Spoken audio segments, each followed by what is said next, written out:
So that's what is going on. All right, so I think we are all set up.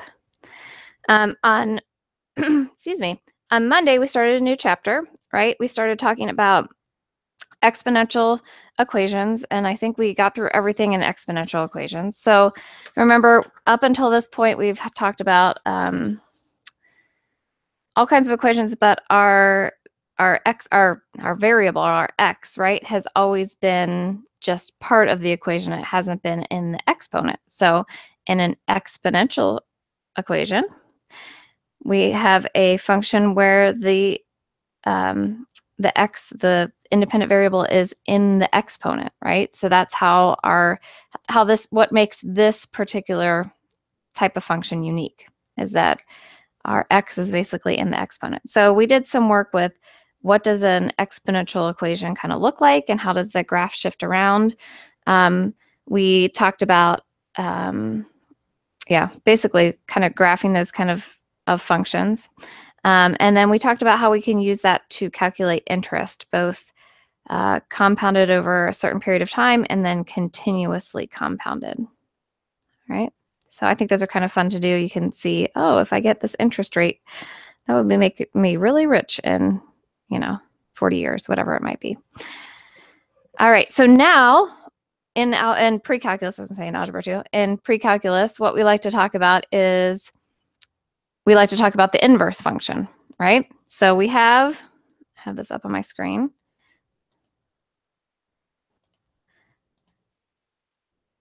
We have our exponential function here in Desmos.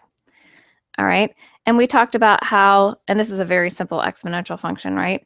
There's a number here. This is a represents 2. We can slide it to make different values. But our x is what is varying.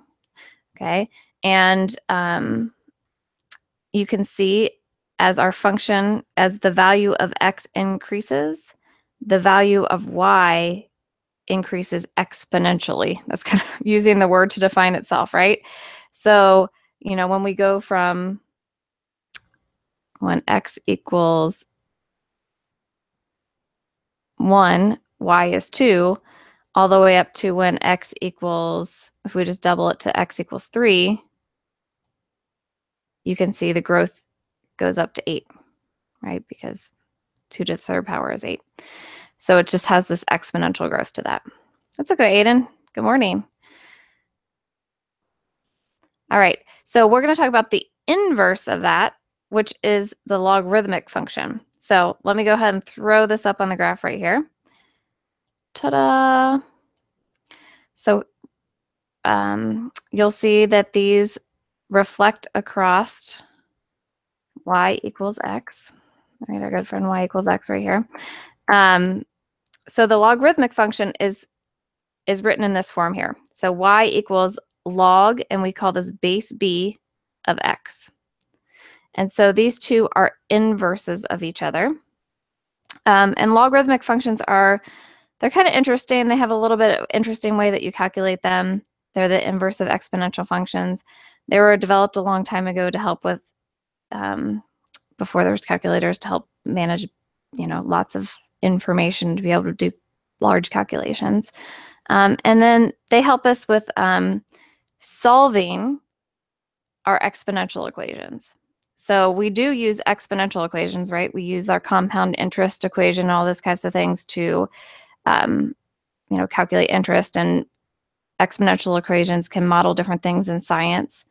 And if we want to be able to solve those equations, we need some tools to be able to solve exponential equations.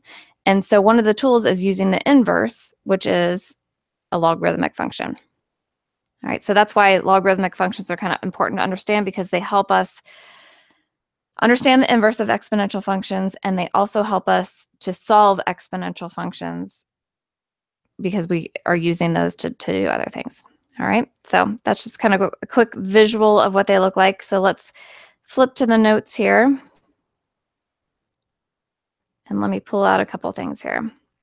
All right, so one of the things with, has everybody done logarithmic functions before? Kind of a review. You're like, oh, it's in the back of my head somewhere. Are you guys experts? remember being bad then? Okay. First time seeing it. Okay. All right. So first, we're going to start off with the definition of a logarithmic function. Okay. So here's the deal. X has to be greater than 0, and A has to be greater than 0, and A cannot equal 1. Okay. So these are just kind of a couple of qualifiers for our function. But the log base A of X if and only if X equals A to the Y power. Totally makes sense now, right? No. All right, so let's do a little bit of let's kind of back up a little bit here. Okay, so if I have, let's do a really easy one. 3 squared equals 9. Okay, you guys all agree that's true, right? This is an exponential form. It's basically an exponential form, right? If I wanted to write this in logarithmic form, I could also write it in logarithmic form. And so the way that I would do that is I would say the log base 3 of 9 is 2. Okay, so it's kind of like when you start learning multiplication and you know like all the multiplications kind of work in a triangle. 3 times 2 is 6, 6 divided by 2 is 3. Logarithmic functions kind of work like that in a triangle. There's 3 terms that we're talking about. We have our base and our exponent and our answer. So we can write them in exponential form, or we can write them in logarithmic form. Okay, and so they're true either way. And you can see that the way that they're written, our values are on different sides, right? So the ultimate thing to why we want to understand this and use this is because sometimes we're going to use the exponential form in order to solve equations. And sometimes we're going to use the logarithmic form to solve equations, depending on which variables we have. Because if I just gave you, this is kind of down the line, right? A couple of sections in. If I just gave you 3 to the x power equals 19, and I asked you to solve that, we don't have a whole lot of tools to get this exponent down. How do we solve for x when it's in the exponent form? We know how to solve for x when it's, down in the part of the regular equation, but when it's up in the exponent, how do we solve for that? And that's where logarithmic functions come in, and they're going to let us use the inverse and solve. So that's why they're helpful. Plus, you get to say logarithmic and exponential and sound fancy, right? Always a bonus. Okay. So that's kind of the why. Now, this definition is really important to understand how these two kind of fit together. It's one of those things that you have to kind of memorize, but I will be honest with you, like you said, Aiden, for a long time I was like, how do they relate again? Like I know that they all relate to each other. I know the exponential form and the logarithmic form relate to each other, but how can I remember how they relate to each other? And there's kind of this little, I don't know what you want to call it, little math learning trick to kind of help you remember how they relate to each other. So if you don't have this definition sitting in front of you and you're trying to remember how you can write an exponential equation as a logarithmic equation, I want to show you this little trick. All right. So this is my trick to remembering the definition of logarithmic functions. All right. So you start with your exponential function. Oh, by the way, notice this if and only if, right? That's back from your geometry days. If and only if means that this definition works both ways, right? So if y equals the log base a of x, then x equals a to the y power. Or if x equals a to the y power, then y equals log based a of x. So this definition works both ways. So you could start with the logs and go to the exponent. You could start with the exponent and go to the logarithmic. Just wanted to make sure I mentioned that. All right, so here's my trick for remembering this because I always forget. All right, so here's my trick. we know we've called it this for a long time. So I'm starting with the exponential equation. Okay. So for the exponential equation, we have the base, and then we have an exponent. And then, oops. We have the base and the exponent equals an answer. I'm running off space here. Equals an answer. Okay. All right. So then when we go to the logarithmic function, this is where you have to kind of remember the trick. And if you're happier memorizing it, that's fine too. So when you get to the logarithmic function, okay, the base goes to the basement. The base goes to the basement, right? I think that's pretty easy to remember it. All right. And then the answer goes to look for that in the basement. Okay. And then at the end, I'm running out of room. Our equal sign hangs out with the exponent, and those both start with E. So that's kind of another check. The equal sign hangs out with the exponent because they both start with E. Okay, I didn't write that very well, but instead of kind of remembering A, X, Y, where they all belong, for me, this is just kind of a little trick to remember, okay, my base of my exponential equation becomes the base of my log. And it goes down in the basement of the log, right? My exponent, which starts with E, likes to hang out with the equal sign. And the answer goes to look for the base in the basement. I don't know if that helped you at all or not, but that's just kind of my little trick when I don't have the definition sitting in front of me, how to remember that. Okay. So I'm going to flip a little bit, and we're going to do a couple examples just to kind of see what this looks like. All right. So let's pull a few of these up here.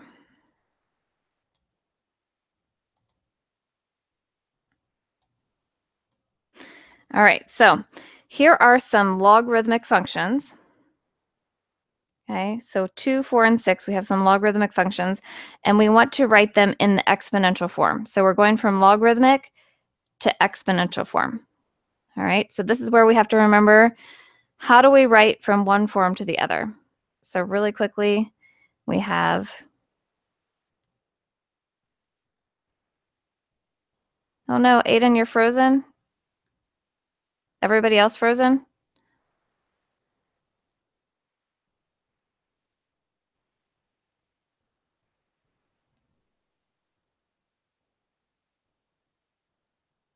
Anybody else there?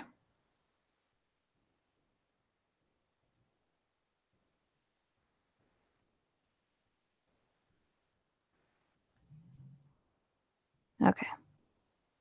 I've been cutting out. Shoot. Maybe we need to try some different technology.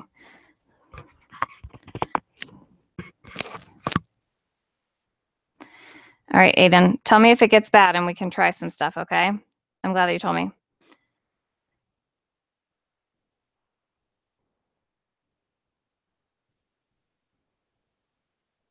All right, so we have the base to the exponent equals the answer. A-N-S, yeah, answer, okay. And then in logarithmic form, we have log, and then the base goes to the basement. And the answer goes to find them. And the exponent hangs out with the equal sign. Okay. All right, so for number 2 here, we have a logarithmic function. Okay, so log base 3 of 81 equals 4. Good, I'm glad, Aiden. Thanks for letting me know. All right, so if I want to write this in exponential form, sometimes like this, you can kind of figure it out, right? I know that this is my base, 3 is my base, and my exponent hangs out next to my equal sign. So 3 to the 4th power equals 81. So that's all it is. It's just rewriting it from the logarithmic to the exponential form.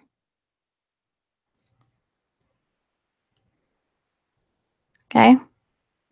All right, so let's do number 4 then. So we have log base 10 of 1 over 1,000 equals -3. So looking at this one again, you might kind of just know based off of the numbers, but let's kind of see. So I know that my base of my exponent is 10, okay? And my exponent is next to my equal sign. So 10 to the -3rd power equals 1 over 1,000. And that makes sense, right? Because we know that if we have a negative exponent, we can write it as 1 over the positive exponent, or 1 over 1,000. Now, just to mention, that looks like a 16, but your book actually is really, this book that we use is really quite adamant about putting log base 10. A lot of other math textbooks and even your calculator, whenever you have a log that's based 10, that's called a common log. So a common log is one that's a log base 10. Slide that. And a lot of times they will just drop the base 10. So if you ever just see, for example, log of 3, that's assuming that there's a base of 10. For whatever reason, your book always puts base 10 in there, which is nice. It kind of reminds you that it's base 10.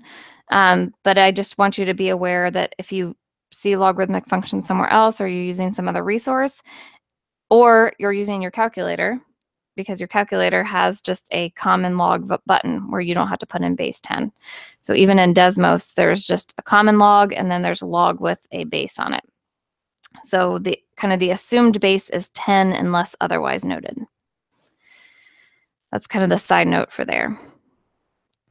But again, like I said, your book always puts the 10 in there. All right, so one more just to make sure that we got it, how we convert that. Number 6, we have log base 16 of 8 equals 3/4. Okay, so kind of try this on your paper. The base is what? 16. The exponent is 3/4. And the answer is 8. It's kind of cool. They check out both ways. If you plug them in your calculator, they're going to work out.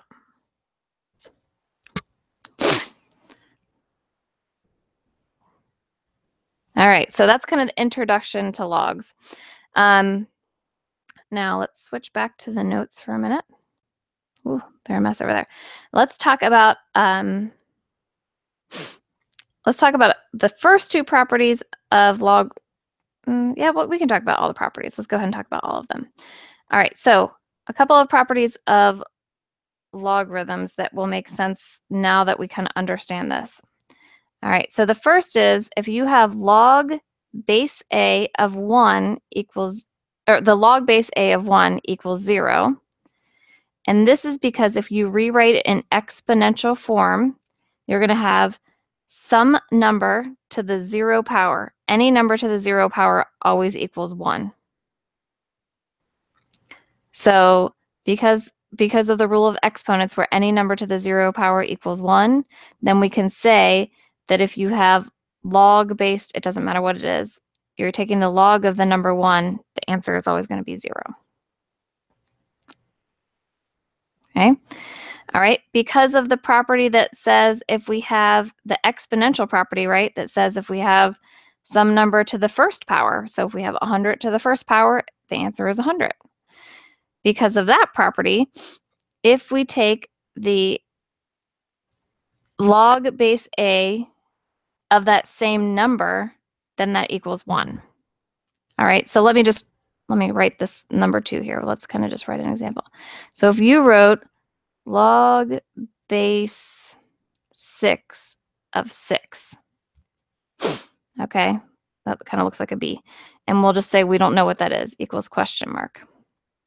All right, so if I rewrite this as an exponent, this is 6 to the what power equals 6. Well, we know if we want any number to equal itself, then this power is going to be 1. So this is actually kind of a powerful tool. So if you can take the log, base 6 of 6, then you can get rid of that number. So that's kind of a good property for us to understand, and we'll use more later. All right. We're going to skip over inverse properties because we're going to talk about that a lot more. The fourth property is the one-to-one property. All right.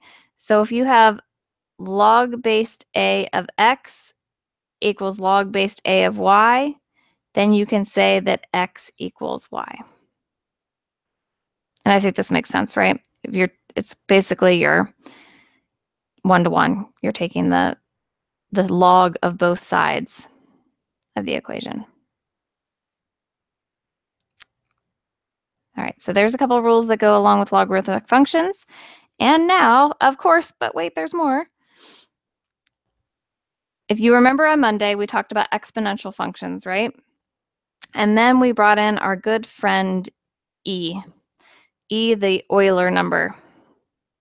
So what happens? Let me clear off a space here so we can have somewhere to write. There we go. All right, so we had on Monday, we talked about exponential equations, right? So this is when we have our exponential equations.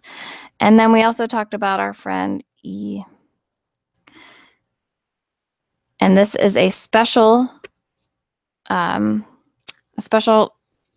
really number, special irrational number in mathematics that allows us to do different calculations, like, for example, continuously compounding interest. What happens when we want to find the inverse of E? So if we want to find, if we want to find the inverse of E, basically what we're doing is we're saying we want to take the log base E of some number. All right.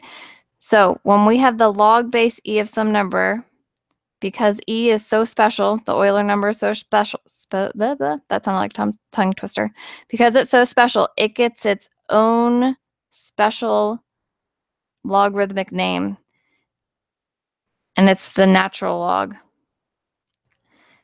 So if you ever see ln, so you can see it down here, the natural logarithmic function. If you see ln, that is a logarithmic function with a base E. Yep. Oh, yeah, Aiden, you typed it right in the chat. Natural log. Okay. So E kind of gets its own category. It gets its own special logarithmic function named after itself. And it's called the natural log, but a lot of times I'll just say ln.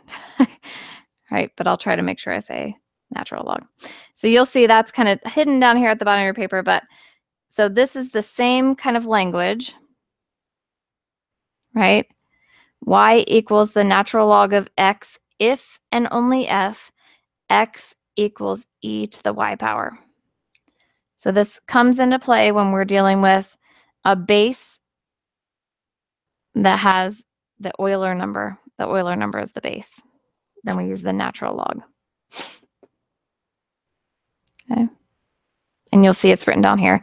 F of X equals log base E of X, or the natural log of X. And then we have a nice little chart here that shows, because we started off the day, right, talking about just a exponential function and the logarithmic inverse. And so you'll see here we have a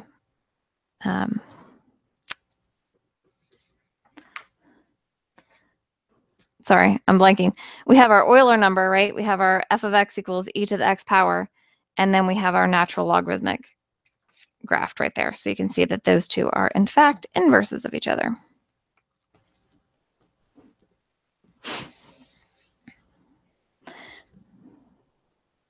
All right, so a lot of information about all kinds of logarithms, right?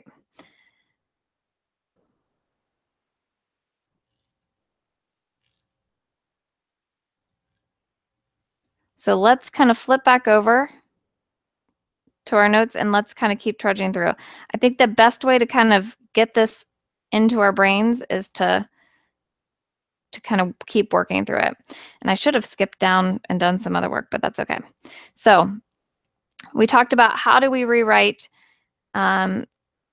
just logarithmic functions in exponential form. What if we have the same logarithmic functions, but they have e in them? How are we going to rewrite those in exponential form? Okay. So if you want to keep using the same base exponent answer, all you have to remember is when you have the natural log, right? That means that we always have a base of e. So when this is the natural log, then we automatically know that the base is going to be b. So when I see number 8 here that says the natural log of 4 equals 1.3862, okay, this tells me automatically that I know my base is going to be e because I'm using the natural log. All right. So I know my base is going to be e. What's my exponent? My exponent is the one that's hanging out next to the equal sign. So my exponent is going to be 1.3862. And that equals 4, approximately. I'm sure there's a few other decimal places in there that would get you really close to 4. Excuse me. Okay. So let's do another one here. We have number 10, right? So we have the natural log of e to the 3rd power equals 3. All right, so remember this natural log right here indicates that I have a base of e. And then my exponent is next to my equal sign. So my exponent is 3. And then this is my answer.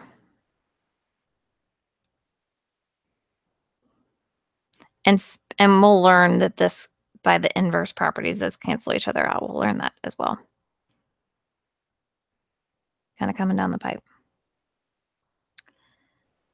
All right, how's everybody feel about that? I think it's one of those things, once you practice it, you guys will be good to go.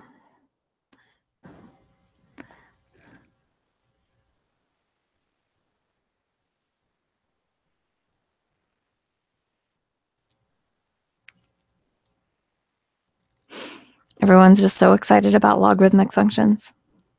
Can you guys still hear me at least?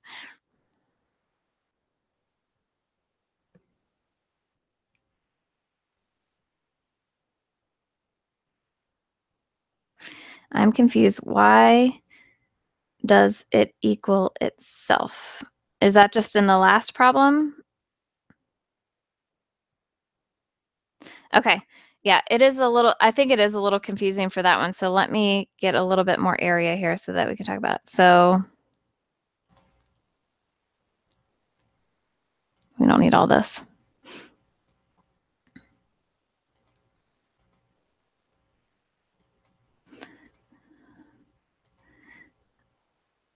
So number 10, right? Here we go. Number 10, we have the natural log of e to the 3rd power equals 3. Okay, so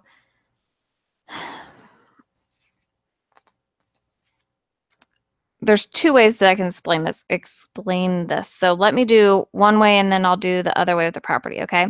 So the first is we know that natural log is just kind of a fancy way of saying log based e of e to the third equals 3, okay? So if I rewrite the natural log as log based e, and then I'm going to follow my my rules for converting. So e is my base. Okay, e is my base. 3 is my exponent. And e to the third is my answer. So that's where one of this e to the third came out of being the kind of the answer part of my solution. This e comes out of that.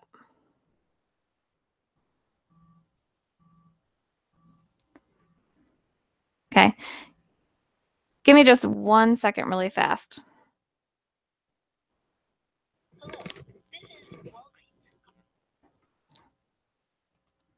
Okay, I'm back. All right, the other thing,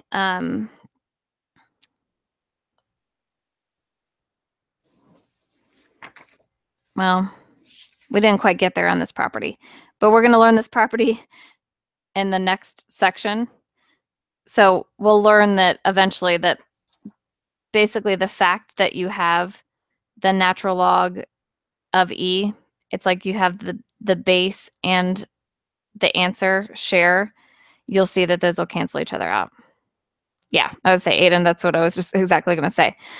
Since there's an e in the base and the e in the answer, and it's in 3.3. So we're a little ahead of ourselves, but there's something called the power property, and they're going to cancel each other out. So you're going to end up with 3 equals 3. I was looking, how far ahead was that? So that's coming up. I think this is kind of, you know how sometimes they give you problems and then they say, oh, and this is the property. This is kind of one of those problems.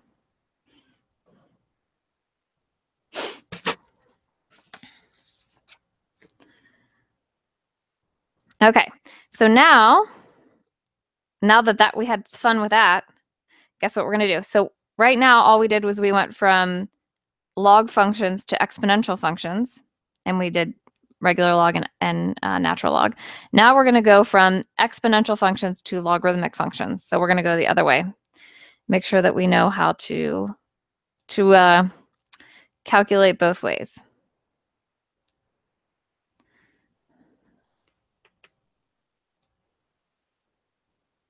We won't spend a ton of time with this because if you can do one way, then you can do the other way, but just want to make sure.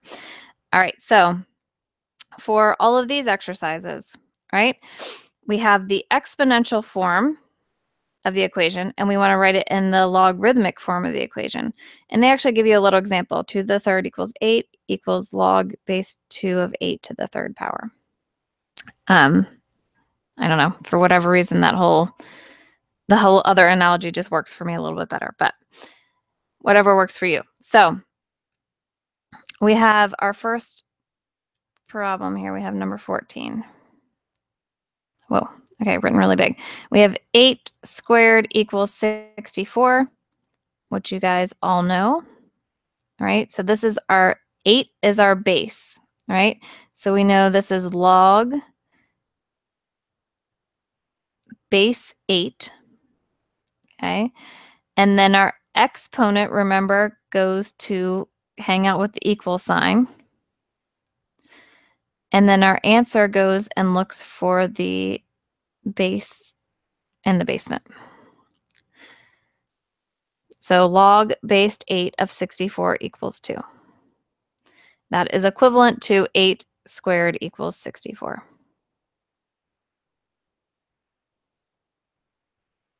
All right. So it's just reversing kind of what you have done before. So number 18, we have 10 to the negative third power equals 0.00 1, the decimal point there. All right, so our 10 is our base, right? That's always the easiest one to figure out. Where does the 10 go? The 10 is our base. So we are going to write log base 10, or you could just write log base 10, okay? Then our exponent, remember, hangs out after our equal sign. And then our answer goes and searches in the basement. I know this is a cheesy math thing, but it does actually help you remember how to do it. And then if you do actually plug these, I just wanted to mention, if you do actually plug these in your calculator, they work. So if you have Desmos up, right, and you want to plug in, let's see, our original equation was obviously 10 to the negative third. No, that's a subscript, not a superscript. 10 to the negative third power, we get that solution, right? And then if we want to put in the logarithmic function, so if we put, and this is where I'll show you. If I go to miscellaneous, no, yep, okay. If I go to miscellaneous, I have my natural log, okay? I have my log and my log based A. So this log right here is assumed to be base 10. Just to kind of be complete, I'll do log base 10 negative, nope, I need that in my parentheses, of negative 3. Ooh, it doesn't like it. Maybe that's why we have to use logarithmic functions. It doesn't like it because it's a negative number, and it doesn't know how to do that.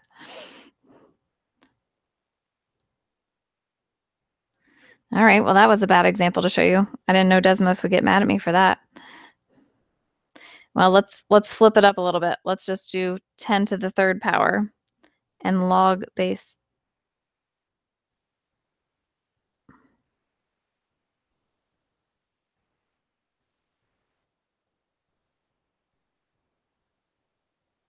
Hold on. I'm typing it in wrong, guys.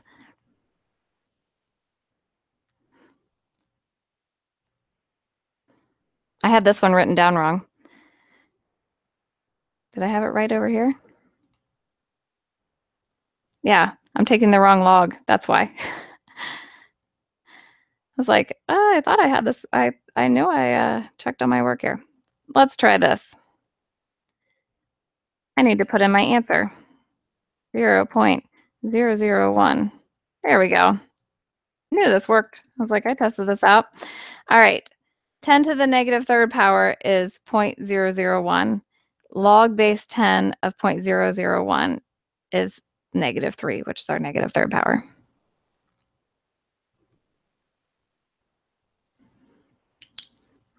All right.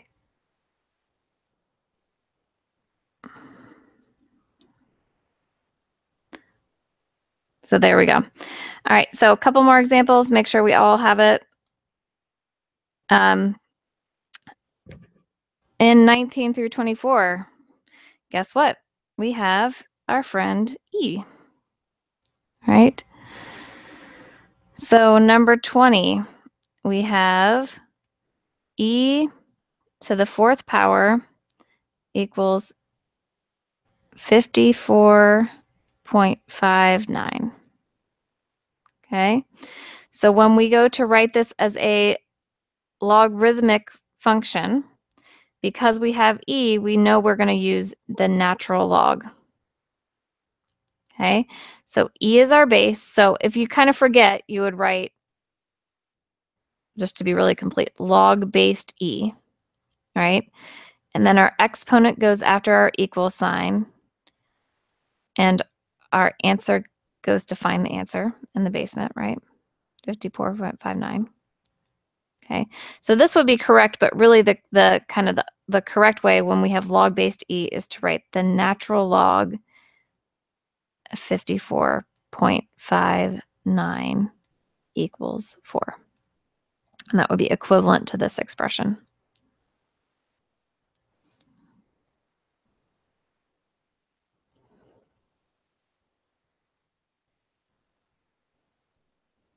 All right, and then just one more, just make sure we all got it. And try this one on your paper. Just try it out, see if you get it. Number 24. We have 1 over e to the 4th equals 0.0183. All right, so, we got 1 over e to the 4th. So they just want you to kind of remember, oh yeah, I can also write this as e to the negative 4th power, right? Because if we have a number, exponent in the denominator, you can write it in the numerator as the negative. So those exponent rules that you learned back in Algebra 1 and Algebra 2 are coming back, right?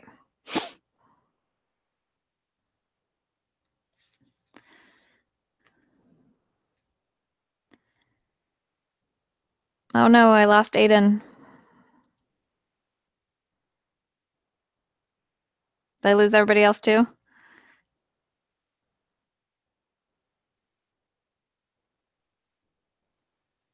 All right. I'm sorry, Aiden.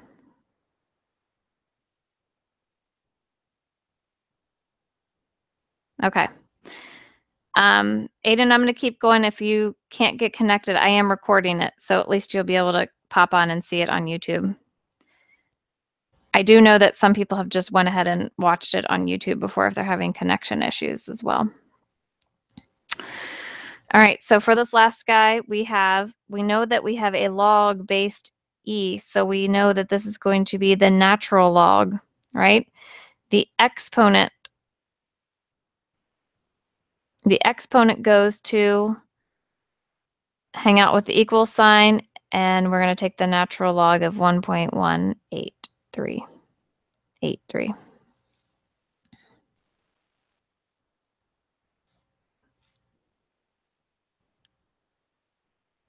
Okay, so I think you guys have learned a ton. We have a few more examples of things to do. There's a lot to do with logarithmic functions, but I think we can kind of go through these really quickly because I know we only have a little bit of time left.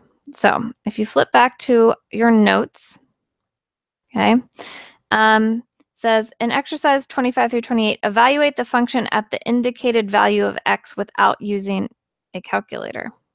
Okay. I guess it wouldn't hurt to do an example of that. We can do one of those examples. In these, it says use a calculator to evaluate the function at the indicated value of x. Round your result to the nearest 3 decimal places. So these you can definitely do, right? Basically, you're going to be typing in your calculator log base 10 of 4/5, and you're going to be evaluating that. So you guys will be rock stars at that.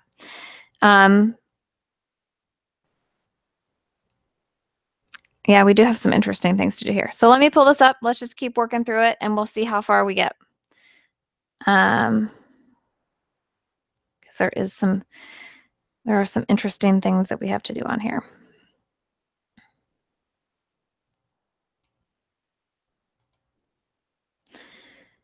You're going to know more about logarithms than you ever thought you would know, right? Okay. All right. So let's talk about how do we solve for x? No. How do we evaluate? So let's do number 28. We're going to evaluate this logarithmic function without using a calculator.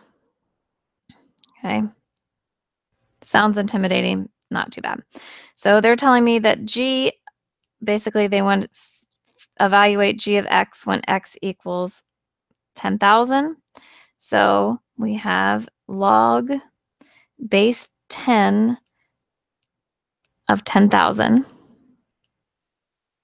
And we basically want to know, what is the answer? This is in our very non-scientific terms, right? We're trying to find the answer. What is the log base 10 of 10,000?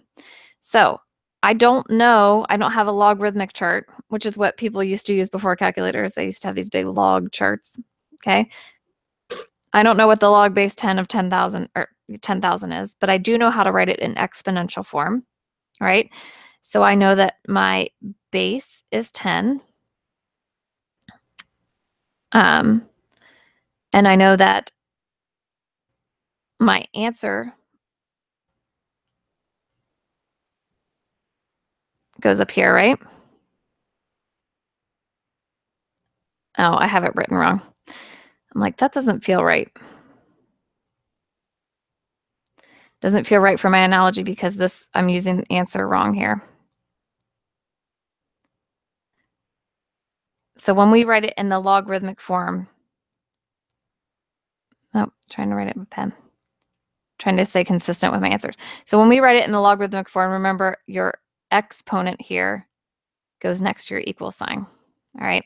So we'll kind of keep consistent with that. 10 to the exponent. That makes a lot more sense. I'm writing an answer up there. Equals my answer, which came down to my basement. All right. So basically, you're trying to figure out what exponent, 10 to what exponent equals 10,000. So if you're good at the multiplying your tens, you will know that 10 to the fourth power gives you 10,000. So you're going to say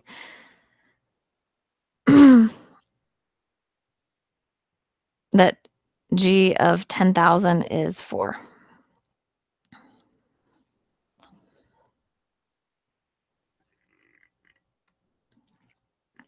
All right. Make sense? As long as you stick with that notation, I think that makes sense. All right, so let's keep trucking through so we can get through some of these. All right. Solve the equation for x. So we have number 34. I'm skipping down to 34. I think you guys can plug in the calculator and evaluate. I have confidence. All right, so we have log based 5 of 5 equals x. Okay. If you don't,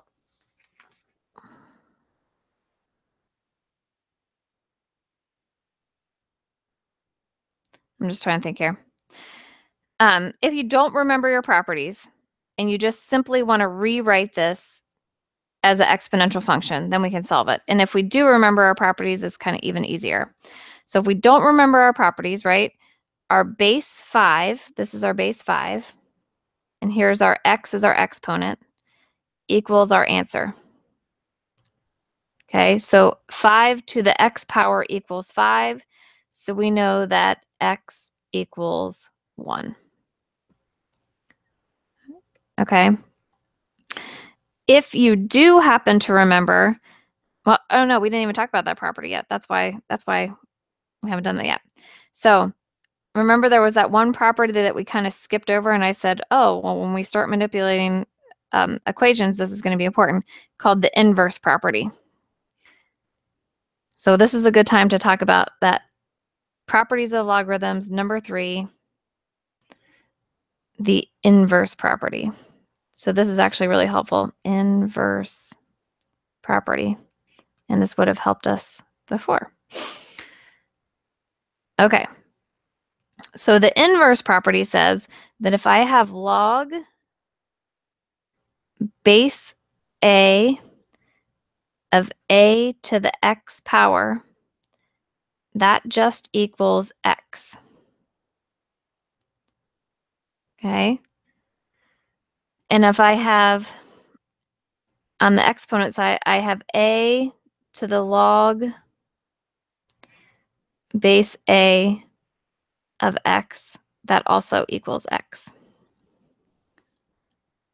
All right, so how does this help me with this problem that I did? Well, number 34, we have a log that's based 5, and then that my my answer, right, is the same as the base. They match each other. Okay, so when I have that case, then it just becomes whatever the power is up here. And in this particular case, the power is just 1. Since I have log based 5 of 5, then this whole thing just becomes 1 based off of the inverse property. And I know that x equals 1. So just to kind of show you mathematically super quickly, I know we're running out of time. If you take the log base 10 of 10, you get 1. If you take the log base 6 of, nope. I'm trying to go quick here, Desmos.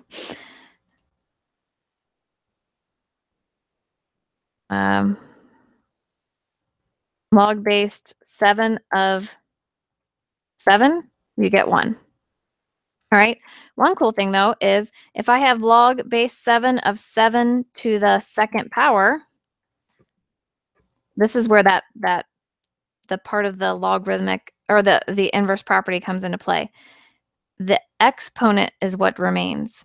So if you're evaluating a logarithmic function and you can get the base and what we're calling the answer to match, then they'll cancel each other out and you just have to worry about the exponent.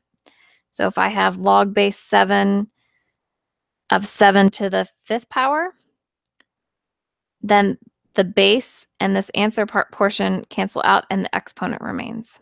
So that's kind of this property, the inverse property is really helpful when you're trying to get rid of logarithmic functions. So say I have, 7 to the 5th power and I want to get my exponent down, then I'm going to use my logarithmic function. Okay.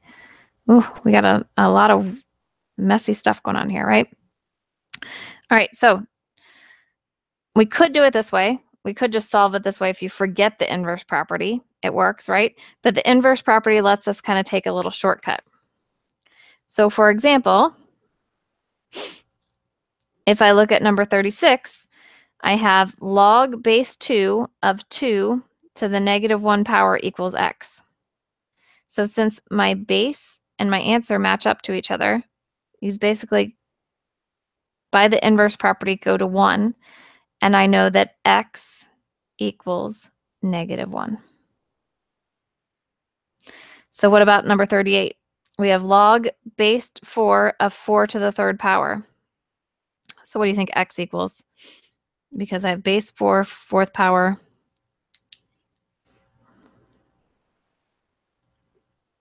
Yep, 3. That's it. And again, if you forget the inverse property, which you probably won't because we're going to use it a lot, but I just wanted to show you that just using the properties of logarithmic and exponential relationships, that works. Okay.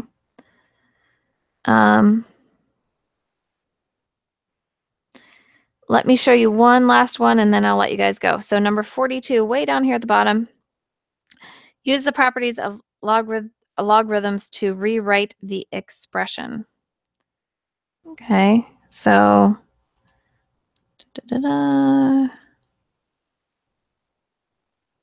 they really need a better eraser on here. Okay, so number 4, nope, not what I wanted to do. We'll leave that box there. Number 42, we have 1/4 log base 4 of 16. Okay, so they want us to use the properties of logarithms to rewrite the expression. Right now I have log base 4 and 16 and 1/4. What do I know about 4 and 16? Do they have, can I break 16 down or can I rewrite 16 in any way so that my base and my answer here are equal? What if I rewrote this as 1/4 log base 4 of 4 squared? All right, now I get to use my inverse property because I have a base and an answer that are equal to each other, and these equal 1, right? And then my exponent remains. So I'm left over with 1/4 times 2, or 1/2. So this big fancy 1/4 log base 4 of 16 just evaluates down to 1/2. All right, we have 1 minute left. We're not going to even get through everything. If you would like, I don't know how you guys are doing with your test and your other homework, but if you would like to do 3-2, if you have time for that, I honestly think you can do most of it because the last little section of exercises are all graphing. So you graph a logarithmic function, and then you graph some type of transformation, and then you just make a note of what happens to the graph. So this is our, is it inside the function and it shifts it left and right? Is it outside the function and shifts it up and down? And, a negative function, how does that reflect it? So that's really, if you feel like you would like to do that, that last little part is just an exercise in graphing that you guys can do. All right. Thanks for sticking with me today. I know this was a super exciting class, but I think it's actually kind of cool that they have this inverse relationship and they kind of undo each other. And then we're going to talk about some more properties of logarithms on Monday and how that kind of can shift our equations around. So thank you guys for sticking with me. Sorry for keeping you so late. I hope you have an awesome day. Let me know if you have any questions. I'll talk to you guys later. Bye, guys. Thanks.